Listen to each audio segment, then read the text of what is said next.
that's what I think is key to entrepreneurs and people who start something is they got to be comfortable with the fact that success is not a guarantee, and it might even be a low probability. But being in the fight is worth it. I'm Amy Jo Martin. Welcome to the Why Not Now show.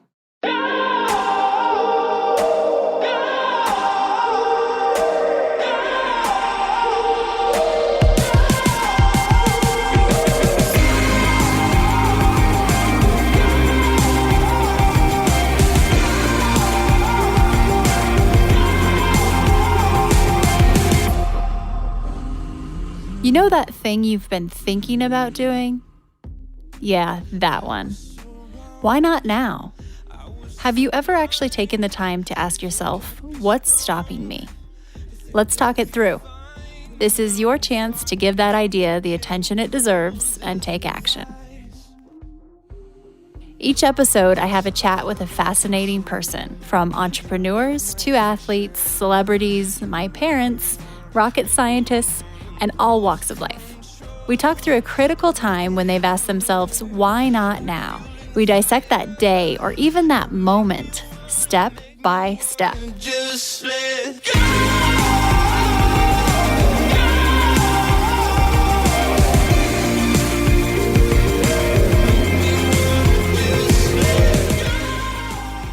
Today's guest is someone I've been wanting to get on the show for a long time. Blake Mycoskie is the founder of Tom's, and he is the person behind the 1-for-1 model, the buy one, give one model. You might be familiar with Tom's shoes. Tom's has given away more than 86 million pairs of shoes, and they are a for-profit company, a double bottom line, a do good, do well. This is all Blake's brainchild. He has one of the most innovative business minds I've ever been exposed to. And today he shares not only his story, but what's next. He had a recent why not now moment, and within days, he mobilized this into action.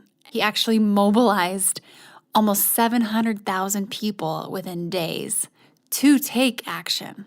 I truly believe that it is people like Blake who are making the biggest changes in our world and solving some of the biggest problems by using business and getting creative as entrepreneurs and getting creative with solutions.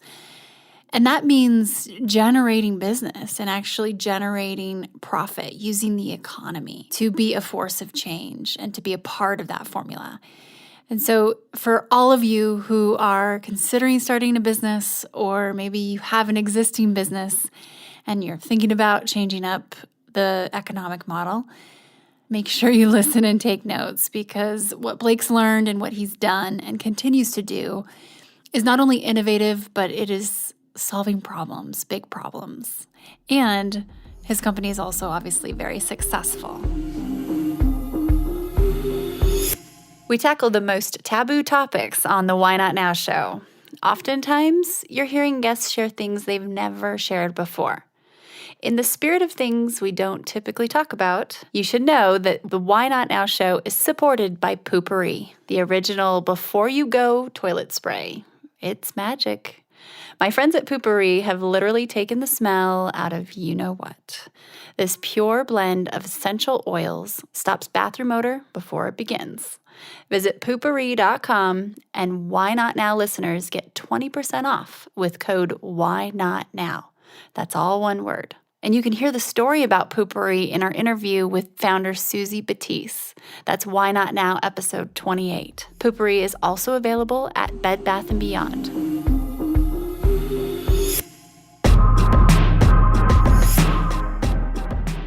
Blake, welcome to the show. Thank you so much for sharing your time with us today. Glad to be on the show. Thank you for having me. Absolutely. In the spirit of Why Not Now, let's hop right in. Can you tell me about a time when you had a big decision to make and you asked yourself, why not now? Yes, I can. That question is probably more relevant than any other question you could ask me right now. Just a little over 2 weeks ago, unfortunately, my wife called me and told me about a shooting that happened in Thousand Oaks, just 15 minutes away from where we live. And my wife was pretty emotional on the phone, and she said that she was not going to take our son to school that day because she was scared, and she was thinking that she was wanting to homeschool him now, which would be a major decision for our life. And I listened to her just talk in great fear as she recounted many shootings that had happened in the last couple months that had been on the news. And she said to me, and I think said to the world, she said, someone has to do something about this. This is just not acceptable anymore in this country. And we got off the phone, and I knew that she was asking that question and saying that rhetorically, but for whatever reason, everything in my being and my soul told me that question was actually directed at me, that I needed to do something. And the company, Tom's, that I built, needed to do something, because we built that company to create a better tomorrow. Millions of people who bought our shoes through the years bought them because they wanted to see change take place. And when I asked myself a question, actually, I said, if not us, who? And if not now, when? And so I sent a very impassioned email to my CEO and board. That kicked off a series of meetings, which led to Tom's making the largest financial contribution in the history of the United States to ending gun violence, about $5 million through the company and about $3 million additionally for my wife and I, and also a commitment to give every American a chance to have their voice be heard. And so in 4 days, we built a technology on our website that allows someone to come to toms.com and to send a postcard to their local representative, urging them to pass universal background checks, which is something 90% of Americans are in favor of. Since we launched this campaign, I launched it on the Jimmy Fallon show just not even 2 weeks ago now. We've had over 690,000 Americans come to the website and send postcards, and we're already getting messages from different members of Congress that they want to meet, and it seems that it really can work. Oh, geez, this is incredible. I have goosebumps, and it's, you said, if not you, then who? And if not now, then when? And so sometimes the question of why not now is really, why not me? And it seems like you had that after this conversation with your wife of someone has to do something about it. And you took that on. The turn on this, Blake, was so quick. It's really fascinating. I actually got a text message from Jake as you were all kind of putting this together so quickly. And he said, we're launching this program. I think it was Monday. Or it was for Fallon, right? So it was your Fallon appearance. And do you know someone who's, an expert in this field or something? And I was like, geez, that's pretty quick. I didn't realize that you had put it together so quickly. I thought this was just kind of hey, we need someone last minute for some help on something. And it's fascinating to see how something of this magnitude can be pulled together. And it's especially with an organization the size of Tom's. It's not like you're a scrappy young startup anymore. Well, we sure have been. We sure have been. It felt like it. Yeah. I mean, it's funny. For anyone who watched the Jimmy Fallon clip, you see I get quite emotional on the show. And afterwards, I've kind of thought about that because I really didn't expect to get emotional. I mean, I'd been working on this for 24 hours a day, 7 days a week for about 7 days when I went on the show. And I felt like I was tired, but I wasn't really emotional. But what I realized is part of the reason I got so emotional was I was just so damn proud of Tom's and all the people in the Tom's community and family that had come together in less than a week to really make something historic happen in our country. And I think that's also why I was so emotional. I just couldn't believe that there I was on Jimmy Fallon, and he was getting ready to send the first postcard. And this was not even an idea, 6 days earlier. And it was just overwhelming to me. And so still now we're only 2 weeks later, and I still I kind of got choked up in the office yesterday, just seeing people just charging and working and collaborating. And I've never seen this at Tom's. I mean, even in the early days of Tom's, it was, in the startup days, you had some of that. But, Tom's is 12 years old. We've got 400 employees around the world, and it's an amazing organization. But now to see this life, and what it taught me and what it has taught me is, if there's something worth fighting for, people have it in them. We're all kind of sleeping giants when it comes to that. And when something is activated that just doesn't feel right and doesn't feel just, you can see an amazing group of people come together, and they put all their own needs and desires and wants aside, and they work towards a common goal, and that's what's been happening. So it's been really phenomenal. It is. It's a reminder for all of us that it doesn't take months or a year or quarters to plan and execute something with major impact. When you get that passion and that fire and purpose fueling you, it's pretty remarkable what we can do as human beings, and you've proven that. I mean, within days, this is launched. So just for listeners, and I've been through the process and sent my postcard, which was super seamless. Absolutely. And I really invite everyone listening to go and do the same. You go to toms.com, and it's such a quick process. It seems like you're intentionally starting with something that's what 90% of Americans agree on: universal background checks, right? That in itself is a little bit, I think, of awareness building and education in itself, that no, this is something that we're all pretty much on the same side with.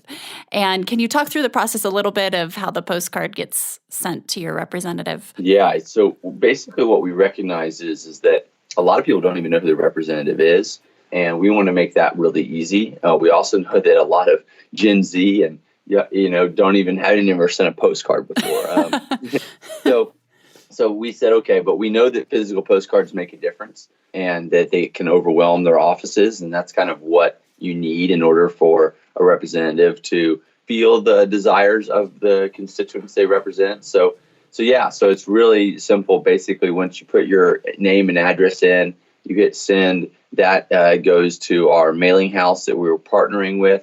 They print a unique postcard with your name and your return address, and then Tom's pays for the postage for it to be sent. And so now when these representatives are getting their mail, they have to sort through thousands of postcards to find the mail that they want. And so it's going to be really, really fun to see how this affects them as they go into their Congress meeting in early January, when we believe universal background checks will be on the House floor. What amazing ROI for your efforts. Yeah. That's the thing. Yeah. One thing I will say is really important, and I'm really happy, is when people send the postcard, we have an opportunity for you to opt in to, so we can continue to keep you updated with what's going on. And like 98% of people are opting in. And what's great about that is those people are going to be able to hear and learn that, when this does get passed, and I truly believe it's going to, within a couple of months, they're going to have taken an action and then seen something happen in our government that hadn't even happened in the Obama administration.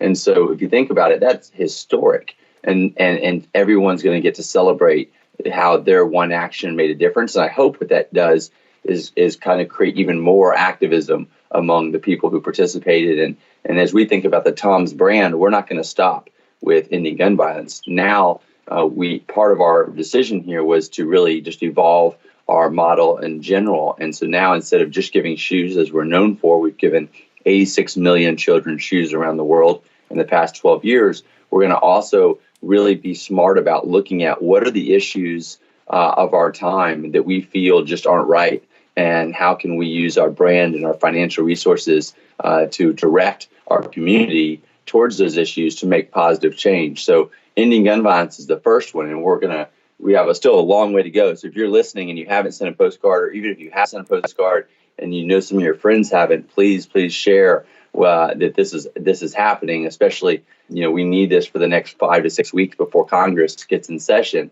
But we're going to attack other things too, and that's one thing I think that's really exciting. Is this one quick decision is actually going to have reverberating effects on the history of Tom's for many, many years. It's amazing how that one conversation with your wife has helped transcend Tom's beyond. I mean, I know that beyond shoes, you've done a lot of other things for the globe, but now it's just how a conversation can ignite that. And you've always used business as starting with Tom's years ago, as a way to create change. And it's the smartest way to do things, right? It's like there's nothing more powerful than voting with your dollars and using the economy to drive change. So it's almost like as you evolve, and it's not like you were an expert probably in gun laws or in gun control, and you teach yourself. How does this feel different to you from when you first started with launching the concept of Toms? Do you just feel like your brain works differently and you're continuing to hone the skill of using business? It's like you're not an entrepreneur, you're an activistpreneur. You're an activepreneur. Well, I think the interesting thing is, and I've heard this from other entrepreneurs before, is that, they have a desire in their life, or they have something that really moves them, that's just at their core, and they end up using business as a way to activate that. So sometimes it's creativity, right? You have people who are just, really, really creative inventor types, and they create businesses to see their inventions and their ideas, enter into the world. I think deep down at my core, I was built and born to kind of fight for the underdog. I've always loved every underdog movie I've ever seen. I've always felt a connection to anyone who's been down on their luck, who has been, I've always been connected to the poor. I mean, as a young kid, I used to go, volunteer with the homeless, and that's just been who I am, and it's in me. And so I use business as a way to fight for the underdog. And it started with helping kids who don't have shoes get shoes. Then it moved to helping people who are blind get eyesight through our sunglass program at Tom's. And then this is another example of that, and the sad thing in this is the underdog in this is 90% of Americans, So it's like the dang politicians are not listening to the country that they represent. And so it's going to take something this big and crazy and financially risky to get them. But I think that's why I'm excited about the future of Tom's, is like we can continue to hone in on, who are the underdogs in our society and how can we help them. And so to me, I just feel really lucky that I get to use business, and business is proven a great instrument to do what I love, and that's helping the underdog. And you've inspired so many entrepreneurs to think differently, to do the same. It's amazing because you are training people to understand that their voice does matter, and if they do take action, they can start to see results. And so I love that full circle loop of communicating back to the constituents that have sent postcards of what's going on now with what you did, even though it took 3 seconds. Look at what you were able to do with your click of a button. So, wow. And as you look at your world now, pre-Tom's and getting started as a startup in your apartment, and then now what you're doing, how does work-life juggle or balance look differently to you? It's really it's amazing how everything happens for a reason. So one of the things that I have been working on the past year and a half is a program with a friend of mine who is an ex-Navy SEAL, amazing human being, about how do we in this modern life, with all this digital distraction and all these screens and all the kind of demands on our time, how do we look at developing the mindset to really have a life balance that works for us in this time period? And we've actually been developing a program, interestingly enough, that will help people really understand the people who are thriving and flourishing the most in their life, like what are the common habits and characteristics that they share. And it's so funny because we've been working on this, and I've been moderately involved in Tom's the last couple of years, but not anything compared to what it's been like the last 18 days. And what I've found is I've actually had to practice the program I've been working on so intensely just to keep my energy levels up and my mental clarity. And so I'm actually excited sometime next year, probably in about 6 or 8 months, we'll have it available, and we'll publish it for others to use as well. Because you have to be really, really thoughtful and very purposeful in order to not get caught up and lose your balance. Because when you lose your balance, not only is it not good for your personal life and your family life and your health, but it also, I think, affects the type of decisions you make. And I've had to make a lot of very fast decisions with a lot of clarity over the past 18 days. And I don't think I could have done that with the efficiency I have had I not been thinking about what are the kind of hacks to really really optimizing my life over the past year and a half. So it's funny how everything kind of works for a reason. I'm excited to to learn more. Can you share any teasers or tips or tricks that you've been implementing just to keep your balance? I'll say one thing I'll say. I mean, it's a fundamental piece in this. There's so many different like physical and mental, but one of the things that I've studied a lot in this is the power of gratitude. And really, when you are actively practicing, whether it's journaling or writing thank you notes or even sending people a thank you video from your phone, something about gratitude helps like really deal with stress and other aspects that can have, raise your cortisol levels and create anxiety and high blood pressure and all these things that aren't good. Just like every day, just no matter what, just finding things to be grateful for. And I found that in the last 18 days, I've just continually every day been trying to focus on, no matter how hard it's been or how exhausted I've been, is all the people and things that I'm grateful for. Like grateful for you right now for doing this podcast, because now more people are going to learn about what we're doing and more people are going to send postcards and more action is going to be taken. And so, instead of being like, oh man, I have to wake up at 5:30, I'm so tired. I'm like, I'm leaning into, I get to wake up at 5:30 and I'm so grateful because now more people are going to learn. And so, so that's one of many things that we've been studying, but that's a really powerful one. We're going to take a quick break and we'll be right back. Hi, everyone. If you are digging this podcast, please subscribe, rate, and review on iTunes. It just takes a moment and it means a ton to us. Also, after recording more than 100 episodes, I've created a bit of a cheat sheet on the top 5 things I've learned from renegades and how they get from idea to action, from dreaming to doing. I will email you the downloadable PDF when you subscribe to my newsletter. Just head to amyjomartin.com and click on Connect with Me. I love it. See, about 2 episodes ago around Thanksgiving, we did a dedicated episode on gratitude as a strategy and talked through. Great. Oh, cool. Yeah. I'm going to listen. Please do. Send me the, because it is a strategy. It's not, if people think of it as a kind of a fluffy, soft, practice, but I think I love the word strategy around it. Yeah, that's right. Yeah, that's what my computer screensaver says, is gratitude is a strategy, literally. And it's yes, we're on the same page. Physiologically, scientists, I guess, say that we can't feel fear and gratitude at the same time, which is pretty fascinating, right? It's like, well, you read some of the stuff that I have. That's awesome. That's what's wonderful.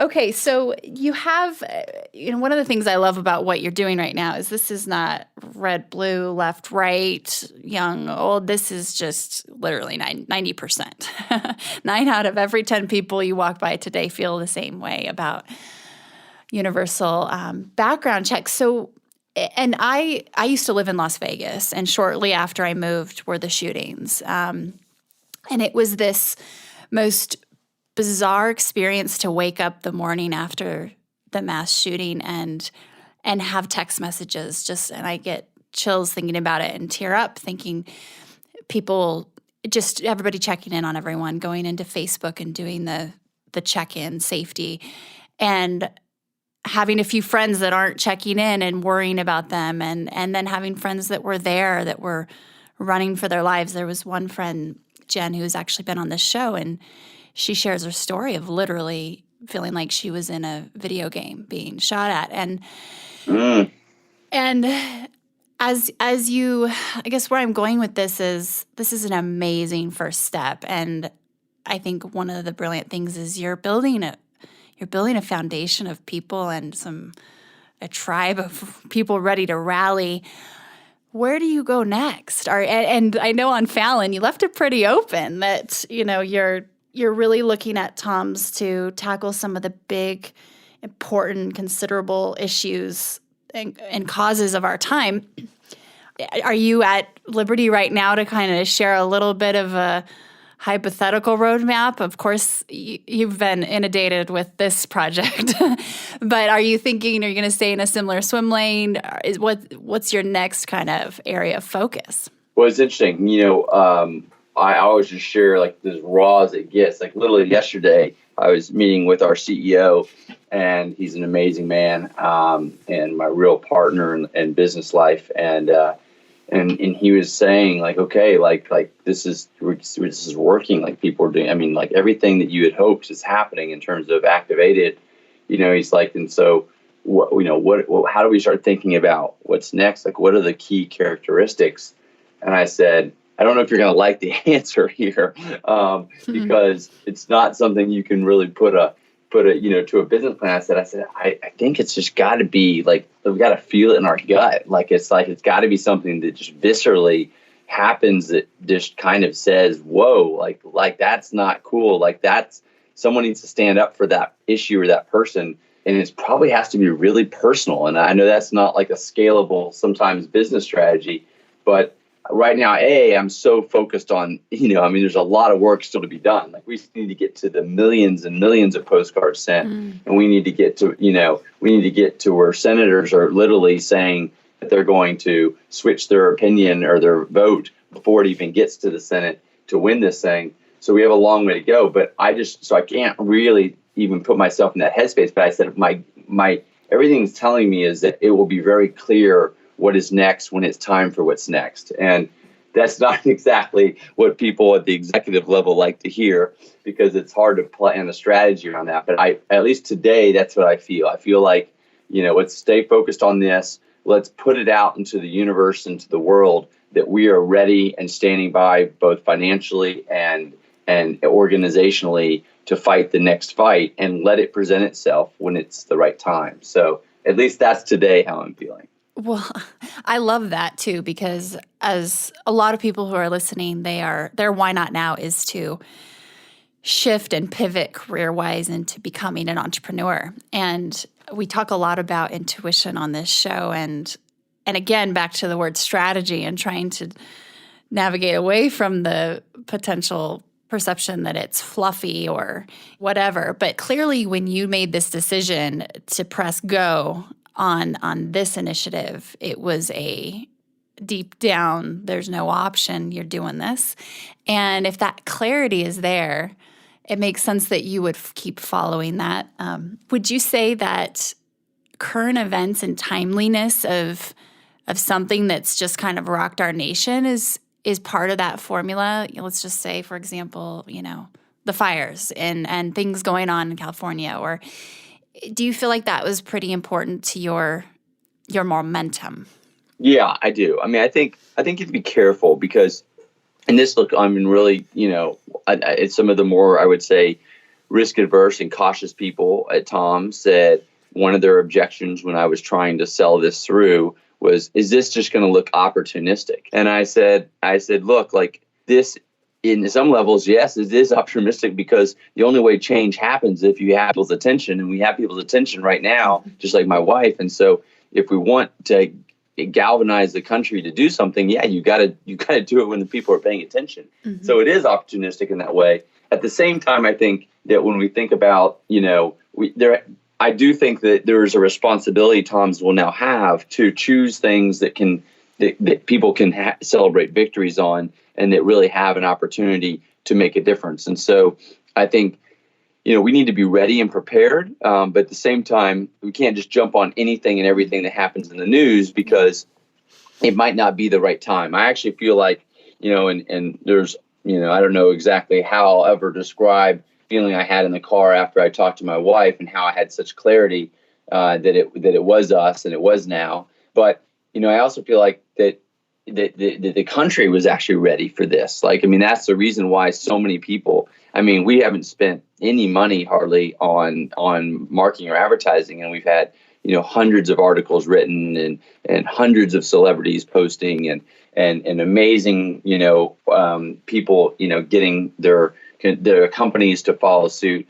And I think part of it is that, we took a bold step, but the country, I think, is just, you hear the word enough is enough a lot, like they're just kind of like, we're at a breaking point in our country now with gun violence. And so as we think about what the future looks like, I think that what we need to do as a company is unpack why all these elements together has created such a visceral reaction from Americans who participated, and then and then try to recreate that the next time something is at this exact same point. So look, it might be a year from now, it might be 2 years from now. I don't know when the next time will be, but I think it's now that we know that we've given ourselves kind of this permission to be ready. As long as we're ready, then I think like I said, I think we'll know in our gut when it's the right time. That makes sense. And you're capable now too. Your team's like, oh no, we did that really quick. I wonder what next time, right? Yeah. That's the thing that people just are so afraid of now because they know that I know we have this muscle. Right. And but that's also why I got to be, as a founder, I have to be really smart and thoughtful because yes, I have a unique ability to kind of help get people to move mountains in a very short period of time. But that's because I haven't asked them to do that in many years. Right. So, if I ask them to do it again 6 months from now, I don't know if my retention at Tom's would be very good because, people were literally bringing their kids to work on the weekends. They were at the office till, midnight. Things that just, especially at a business our size, just doesn't happen. And so I don't want to take advantage of the fact that I know that we could do that if we needed to. But I really want to be thoughtful as to when the next time is. And maybe the next time it's time to do something, we won't have to do it in 6 days. Mm-hmm. Maybe it will be something that we can actually take some time because as well as the campaign has worked, look, if we had another even 2 weeks to do some things, we could have even made it even more viral and efficient, I believe. And back to your intuition for a second, clearly you've honed that, or you just have a very clear ability to listen to that voice, that feeling. If someone's listening and they're trying to optimize and get better at being able to turn up the volume on that inner knowing, any advice for them? I think the important thing is to take time. This kind of goes back to also the other program I've been working on for the past year and a half, is find time to be quiet. Ideally, if you can, find time each week to be in nature. Find time to spend some time journaling, breathing, meditating. We are so distracted with so much going on that it's really hard to know what voice is truly your voice unless you're spending time with it. So that would be my advice. And I think that's why I was able to discern with such clarity and conviction is that I do spend a considerable amount of time each day, each week, really just being quiet. If we switch gears for a moment to the do good, do well, double bottom line, just different way, an option of doing business, the one-for-one model that you've really created and championed and put on the map for other people to play with. For people who are putting together their economic model right now and trying to figure out, let's say they're passionate about a cause and they've considered the nonprofit route, they've maybe considered for profit, and they're looking at this hybrid. What types of considerations would you maybe throw their way, or questions you'd ask them to get clarity on, or any advice really? I think the most important thing is that you really are passionately connected to whatever good you're trying to do. I think what's happened over the past 12 years since I started Tom's is a lot of entrepreneurs have seen that incorporating giving and a purpose into their business can be a good business strategy. And I think it's great that they've realized that. I think when it doesn't work is when it just looks like a marketing or business strategy and it doesn't come from the core of the founder or the founding team. And customers can sniff that out, and that's when it doesn't work. So to me, it's like, if that is going to be part of what you do, then bravo, I love it. But just make sure that there's a really authentic and passionate backstory as to why you made that decision. Amazing. I learned and got to know Liz Powers through your team and your social entrepreneurship fund with Art Lifting, and have advised a little bit with her. And Jake had connected me with her a few years ago, and she's been on the show actually, and I've done an interview. And for listeners, please go back and check out the episode. But she's an incredible female entrepreneur and has one of the most unique takes, I think, on this concept, because she's taking artists who have disabilities and or are homeless and helping them sell their work.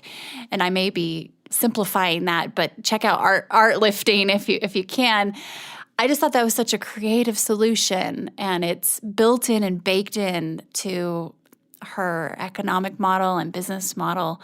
Your point about creativity earlier and getting creative with solutions is where we're headed. I mean, we have to be, it seems, and we're only limited by our imagination is what's so exciting. Yeah, no, I love that. I mean, that's a perfect example of the type of organizations that me and my wife spend a lot of time investing in these days. Liz is a great example. I use that one all the time because it's literally helping those who are struggling and who are homeless, use a skill and a gift that they've been given to create an economic means of lifting themselves out of poverty. I mean, it's amazing. And so, I give original paintings to people for holiday gifts all the time.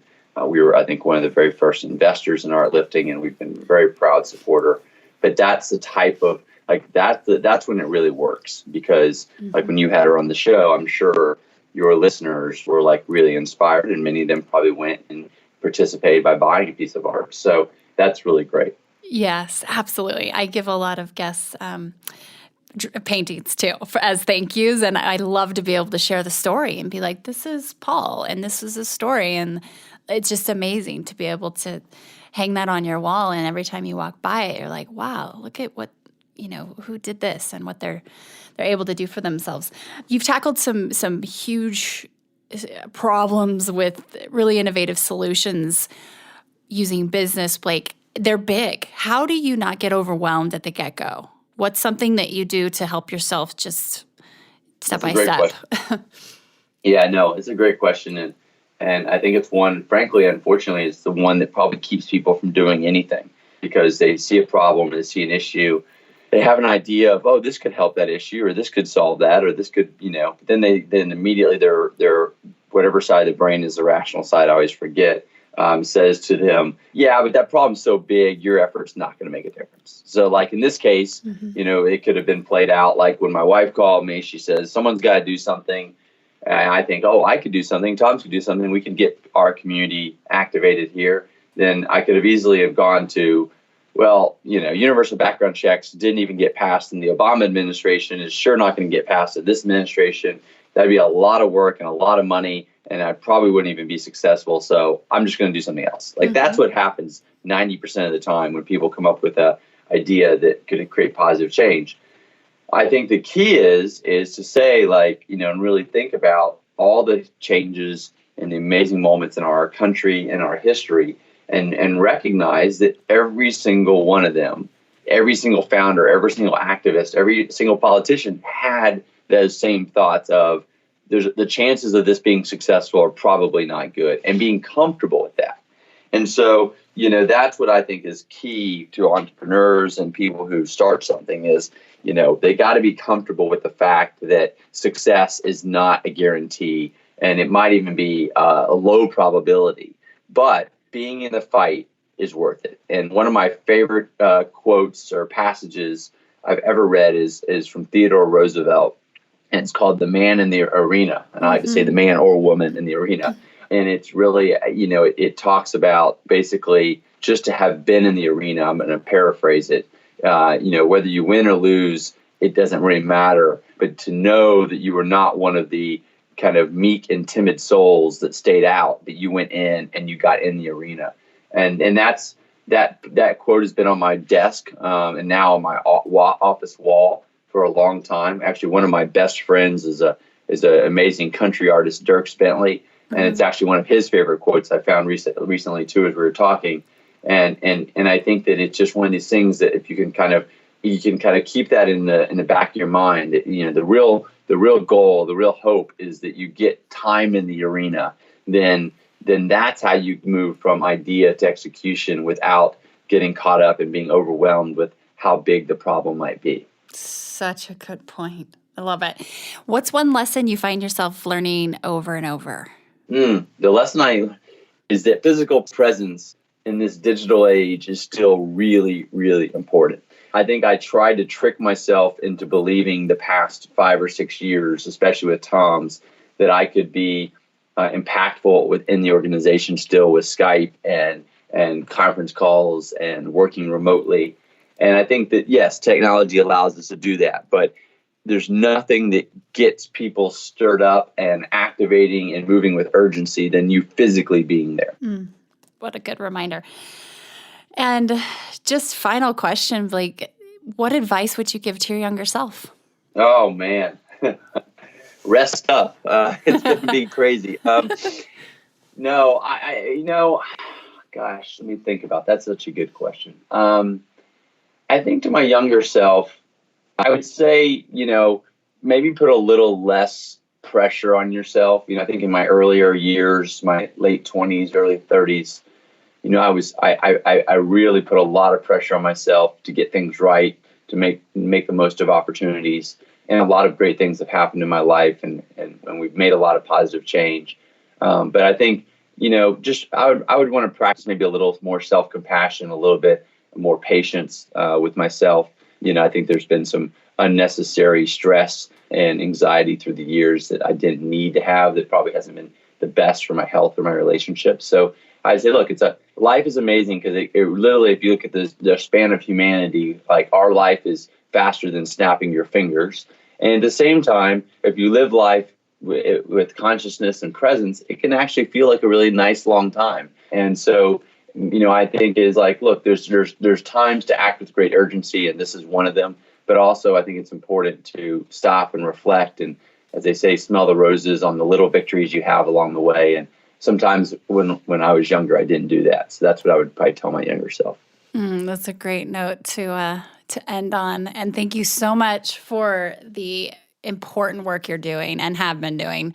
Like, it's incredible, and I'm so honored to have had this conversation with you. Everybody's going to head to toms.com, check out what they can do to really raise their voice and make a difference. So thank you. You're welcome. Thank you. Have a great day.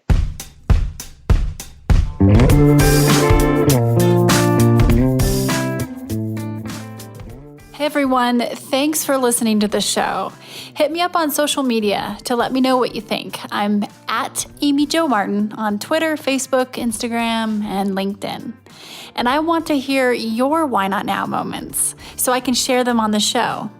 Just send me a note to whynotnow@amyjomartin.com. For show notes and other offers, you can visit amyjomartin.com/whynotnow.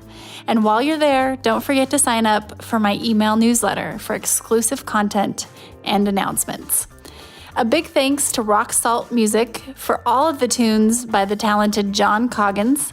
And of course, a hat tip to Richard Brewer for editing and producing the show.